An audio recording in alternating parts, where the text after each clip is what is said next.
My name is Vaknin.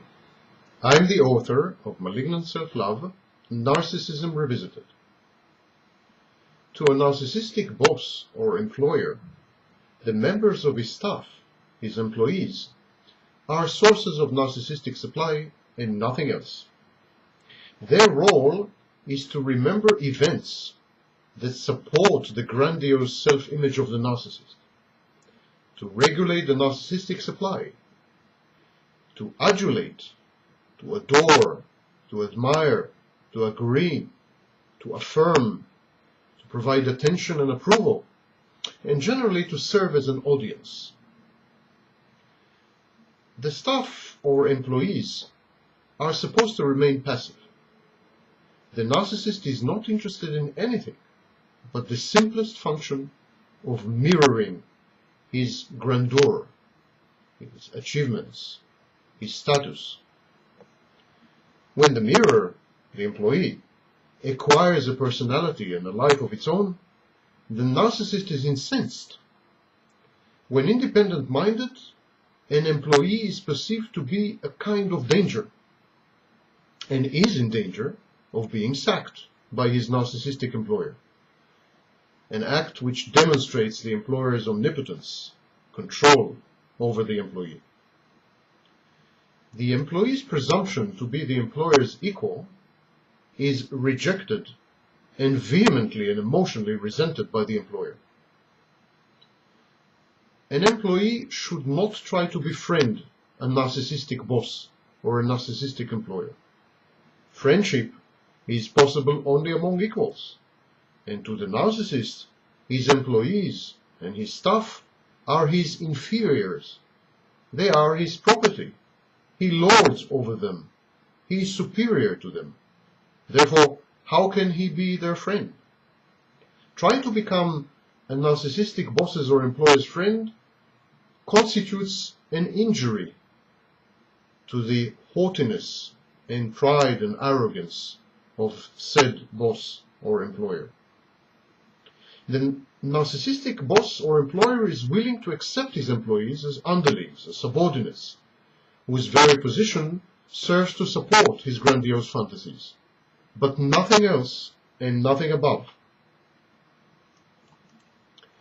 The grandiosity of the narcissistic boss and employer is precarious and tenuous. It rests on fragile foundations. Any hint of equality with the employees, any disagreement, any criticism, and even any expression of an unfulfilled need threatens the narcissist profoundly. The narcissist is exceedingly insecure deep inside. It is easy to destabilize the narcissist's impromptu personality, his false self. His reactions, however disproportionate and rageful, are merely in self-defense. So, classic narcissistic behavior is when idealization is followed by devaluation. So at first, the narcissistic boss or employer idealizes the new employee. The new employee can do nothing wrong. He's perfect. He's brilliant. He is attuned to the narcissist's needs.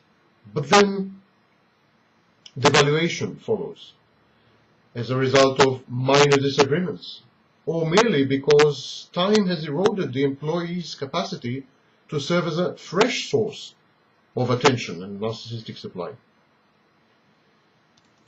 The veteran employee is taken for granted by his narcissistic employer and boss. He becomes uninspiring as a source of adulation, admiration, and attention.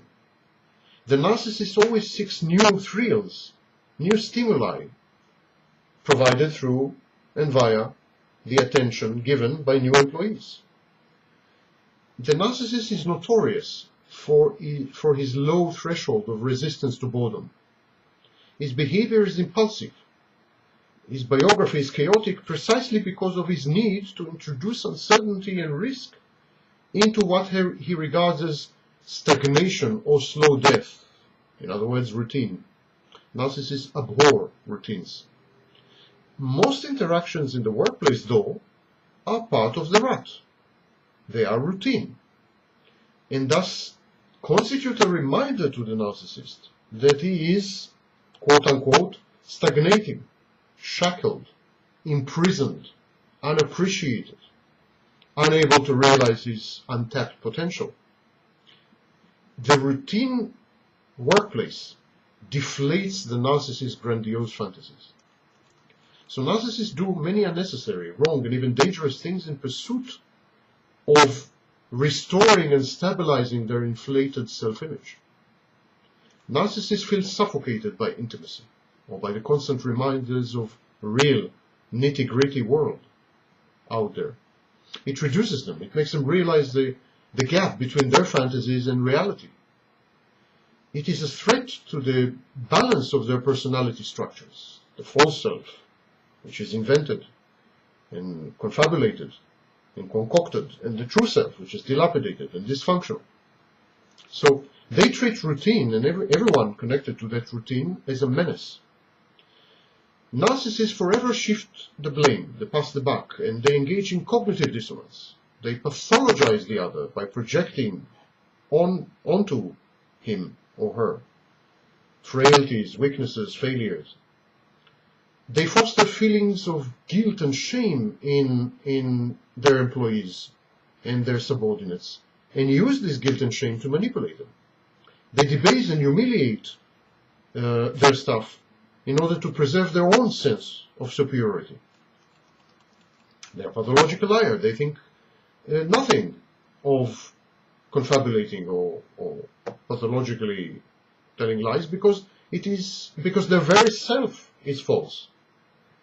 They are their own confabulation.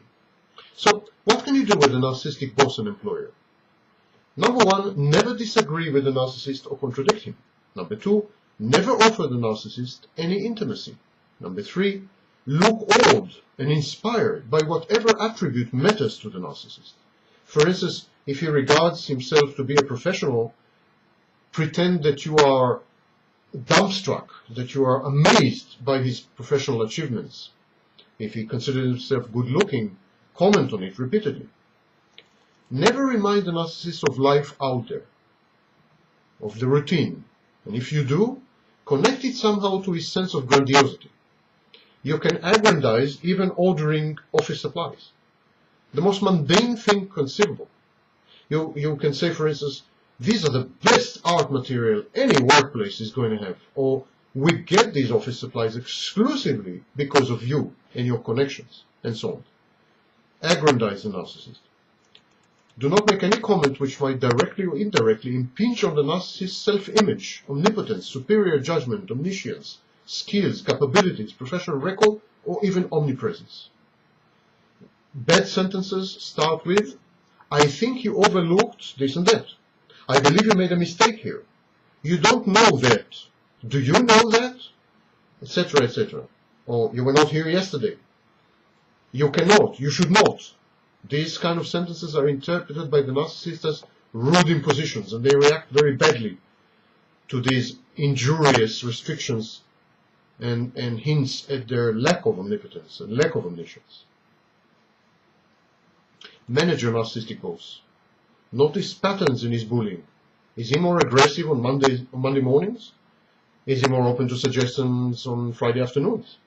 Is he amenable to flattery? Can you modify his conduct by appealing to his morality, superior knowledge, good manners, good looks, cosmopolitanism, or upbringing? Manipulating the narcissist is the only way you as an employee can survive in such a contaminated and tainted workplace.